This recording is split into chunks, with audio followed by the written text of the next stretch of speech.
ક્યારે એવું વિચાર્યું છે કે આપણી આસપાસના સજીવો, પછી ભલે એ નાના હોય કે મોટા, આ દુનિયા પ્રત્યે કેવી રીતે પ્રતિક્રિયા આપે છે?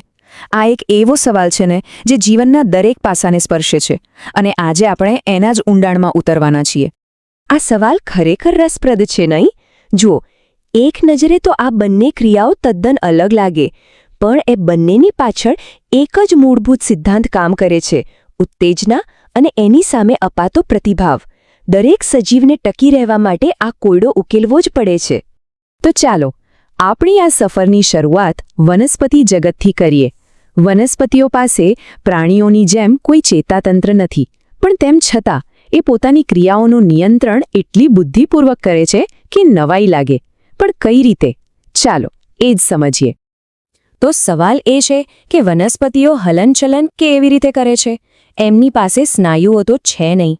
જવાબ છે વૃદ્ધિ દ્વારા. એમની વૃદ્ધિ કોઈ ચોક્કસ દિશામાં થાય છે, જેને આપણે વિજ્ઞાનની ભાષામાં આવર્તન કહીએ છીએ. આ કોઈ જાદુ નથી, શુદ્ધ વિજ્ઞાન છે. આપણે બધાએ જોયું જ હશે કે ઘરમાં રાખેલો કોઈ છોડ હંમેશા બારી તરફ, જ્યાંથી પ્રકાશ આવતો હોય ત્યાં ઢળે છે, જાણે કે એ સૂર્યપ્રકાશને શોધી રહ્યો હોય. આ ક્રિયાને પ્રકાશાવર્તન કહેવાય છે, અને આની પાછળનો મુખ્ય ખેલાડી છે ઓક્સિન, એક શક્તિશાળી રાસાયણિક સંદેશવાહક.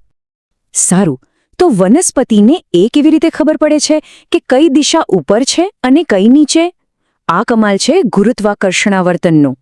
મૂળ હંમેશા નીચે, જમીન તરફ જ જાય છે, જેથી છોડને મજબૂત પકડ મળે, અને પ્રરોહ હંમેશા ઉપર, પ્રકાશની દિશામાં વધે છે. અને વાત અહીં જ નથી અટકતી. વનસ્પતિઓ પાણી અને સ્પર્શ પ્રત્યે પણ ખૂબ સંવેદનશીલ હોય છે. મૂળ પાણીની ભાળ મેળવીને એ તરફ વળે છે, જેને જલાવર્તન કહેવાય છે. અને વેલાના સૂત્રો તો કોઈ આધારના સંપર્કમાં આવતા જ કેવી સરસ રીતે એને વીંટળાઈ જાય છે. આ સ્પર્શાવર્તનનું એક ઉત્તમ ઉદાહરણ છે.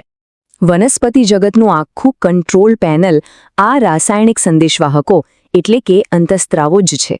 ઓક્સિન છોડને પ્રકાશ તરફ વાળે છે, તો જિબ્રેલિન એની ઊંચાઈ વધારે છે, સાઇટોકાઇનિન નવા કોષો બનાવે છે, ઇથિલિન ફળોને પાકા કરે છે, અને હા, જરૂર પડે ત્યારે એબ્સિસિક એસિડ વૃદ્ધિને અટકાવવાનું કામ પણ કરે છે.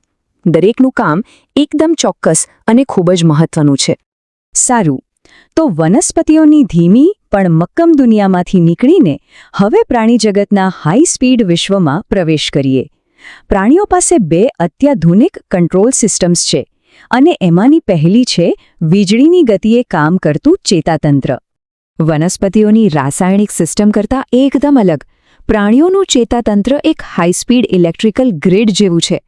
એ શરીરના એક છેડાથી બીજા છેડા સુધી આંખના પલકારામાં સંદેશા મોકલી શકે છે, જે તાત્કાલિક પ્રતિક્રિયા માટે ખૂબ જ જરૂરી છે. ક્યારે એવું થયું છે કે ગરમ વસ્તુને અડતા જ કશું વિચાર્યા વગર હાથ ઝટકા સાથે પાછો ખેંચાઈ જાય? આ જ છે પરાવર્તી ક્રિયા. આ એક પ્રકારની રક્ષણાત્મક પ્રતિક્રિયા છે, જે એટલી ઝડપી હોય છે કે મગજને વિચારવાનો સમય પણ નથી મળતો. આ પ્રક્રિયા ખરેખર અદ્ભુત રીતે કામ કરે છે. જુઓ, સંકેત પહેલાં ત્વચા જેવા ગ્રાહી અંગથી શરૂ થાય છે. ત્યાંથી સંવેદી ચેતાકોષ દ્વારા સીધો કરોડરજ્જુ સુધી પહોંચે છે. મગજ સુધી નહીં, કરોડરજ્જુ સુધી. ત્યાંથી તરત જ પ્રેરક ચેતાકોષ દ્વારા સ્નાયુને આદેશ મળે છે.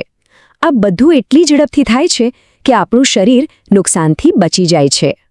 પણ શું બધી જ ક્રિયાઓ આટલી ઝડપથી થવી જરૂરી છે? ના. પ્રાણીઓને લાંબા ગાળાના નિયમન માટે પણ એક સિસ્ટમની જરૂર પડે છે. અને આ કામ કરે છે ચેતાતંત્રની સાથે ખભે ખભો મિલાવીને ચાલતી બીજી સિસ્ટમ, અંતઃસ્ત્રાવી તંત્ર. જો ચેતાતંત્ર શરીરનું હાઈ સ્પીડ ઇન્ટરનેટ હોય, તો અંતઃસ્ત્રાવી તંત્રને શરીરની આંતરિક ટપાલ સેવા કહી શકાય.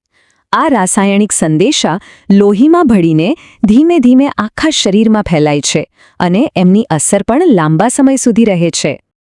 ચાલો પ્રાણી શરીરની કેટલીક મુખ્ય ગ્રંથિઓ અને એમના કાર્યો પર નજર કરીએ. પિટ્યુટરી ગ્રંથિ વૃદ્ધિનું નિયંત્રણ કરે છે. સ્વાદુપિંડમાંથી નીકળતો ઇન્સ્યુલિન લોહીમાં શુગર લેવલ જાળવે છે, અને એડ્રિનલ ગ્રંથિમાંથી નીકળતો એડ્રિનાલિન આપણને ભય કે ઉત્તેજના સમયે લડો અથવા ભાગો એટલે કે ફાઇટ ઓર ફ્લાઇટ માટે તૈયાર કરે છે. આ બધી લાંબા ગાળાની અને જટિલ પ્રક્રિયાઓ છે. ચાલો હવે પ્રાણીઓની આ બંને સિસ્ટમ્સને સામસામે મૂકીએ અને સરખાવીએ. આ જાણે તાત્કાલિક ક્રિયા અને લાંબા ગાળાના નિયમન વચ્ચેનું એક સંતુલન છે અને આ બંનેનું લક્ષ્ય એક જ છે: શરીરને ટકાવી રાખવું અને યોગ્ય રીતે ચલાવવું.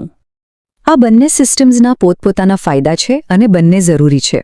ચેતાતંત્ર એક ઇન્સ્ટન્ટ મેસેજ જેવું છે, એકદમ ઝડપી અને સીધું, જ્યારે અંતઃસ્ત્રાવી તંત્ર એક વ્યવસ્થિત પત્ર જેવું છે, ધીમું, પણ તેની અસર વ્યાપક અને લાંબા સમય સુધી ટકી રહે છે. તો આ આખા વિશ્લેષણનો સાર શું છે? પહેલી વાત, વનસ્પતિઓ અંતઃસ્ત્રાવો પર આધાર રાખે છે. બીજી, પ્રાણીઓ પાસે ડ્યુઅલ સિસ્ટમ છે: ઝડપી પ્રતિક્રિયા માટે ચેતાતંત્ર અને લાંબા ગાળાના નિયમન માટે અંતઃસ્ત્રાવી તંત્ર. અને ત્રીજું, પરાવર્તી ક્રિયા એ આપણા શરીરની એક અદ્ભુત રક્ષણાત્મક વ્યવસ્થા છે. અને આ પ્રશ્ન આપણને વિચારતા કરી દે છે નહીં? શું કોઈ એક સિસ્ટમ બીજી કરતાં વધુ મહત્વની છે? કદાચ સાચો જવાબ એ છે કે બંને એકબીજા વગર અધૂરા છે. સાચું સંતુલન તો બંનેના તાલમેલમાં જ છે, અને સાથે મળીને જ તેઓ જીવનની આ જટિલ અને અદ્ભુત પ્રક્રિયાઓને શક્ય બનાવે છે.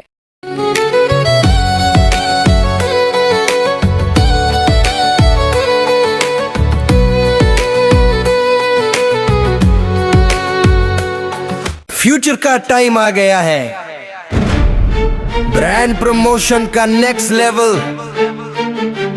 Welcome to next gen promo.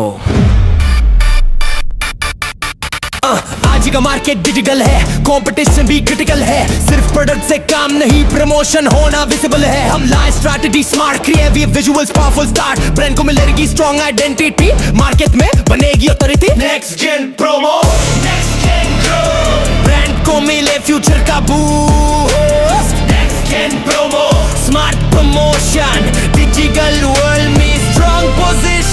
Startup हो या बिजनेस बड़ा, हर ब्रांड को चाहिए नया पड़ाव. स्टोरी टेलिंग से impact create, audience connect, that is great. Video ads, brand inflow, हर प्लेटफॉर्म पे ब्रांड को grow. Next generation marketing plan, यही है सक्सेस का new scan. Next gen promo, don't just promote, promote smart, promote next gen. आज के समय में सिर्फ रिज्यूमे बनाना काफी नहीं है.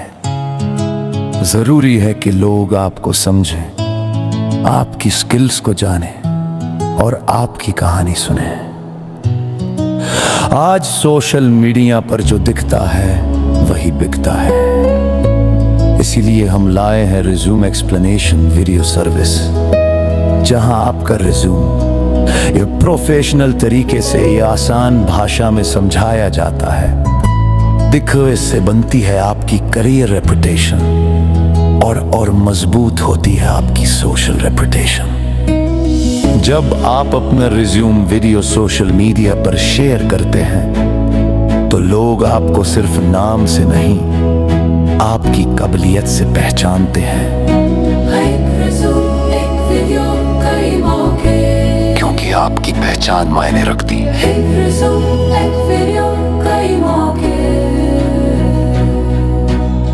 क्योंकि आपकी पहचान मायने रखती है.